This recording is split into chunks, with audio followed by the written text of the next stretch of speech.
So I have spoken about this one before, but it keeps getting ripped down, but I'll talk about it again. It's about national parks, and there's locks and regulations on national parks. Like where I'm from in the East Kimberley, we get this all the time. We get a lot of people that have travelled as far as the southwest of Western Australia, or even Queensland or Melbourne, via four-wheel drive. They come to the East Kimberley, and then they find themselves in a situation where they're not allowed to take their animals, dogs, for a walk with them or go hiking.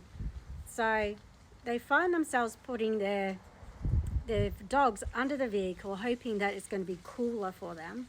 But depending on the season, like right now it's the wet season, or we're coming into the wet season, and the humidity is really hot. It's what we call the silly season, the crazy season, where people just lose their minds because of the humidity and the heat.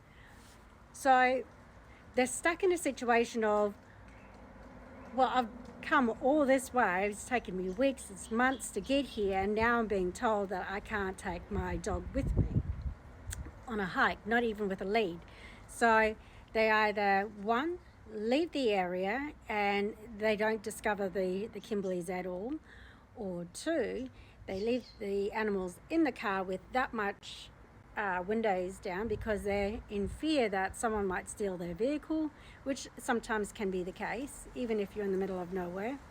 Or three, a snake might get into the windows and into the car, which does happen too.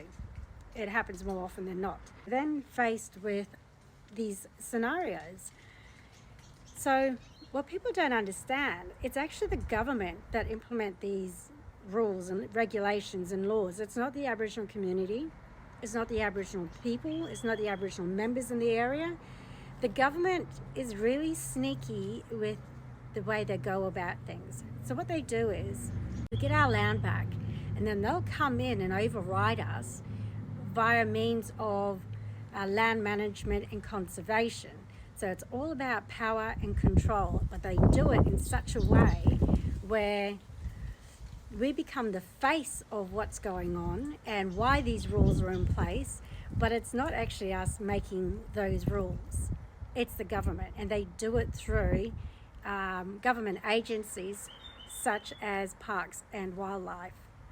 So they come through the back door, put us at the front for Aboriginal people to be prosecuted as the first line of attack, when really the attack should be going to the back of the line, where they're the ones who are implementing these laws. They do it in such a way where we become the face of what's going on and why these rules are in place, but it's not actually us making those rules.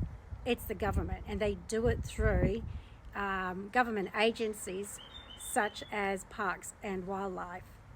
So they come through the back door, put us at the front for Aboriginal people to be prosecuted as the first line of attack, when really the attack should be going to the back of the line, where they're the ones who are implementing these laws and regulations.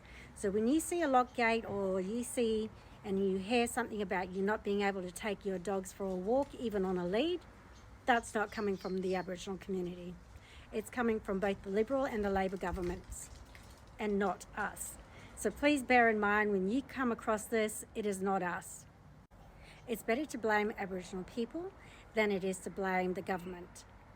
And that's where we're all fault.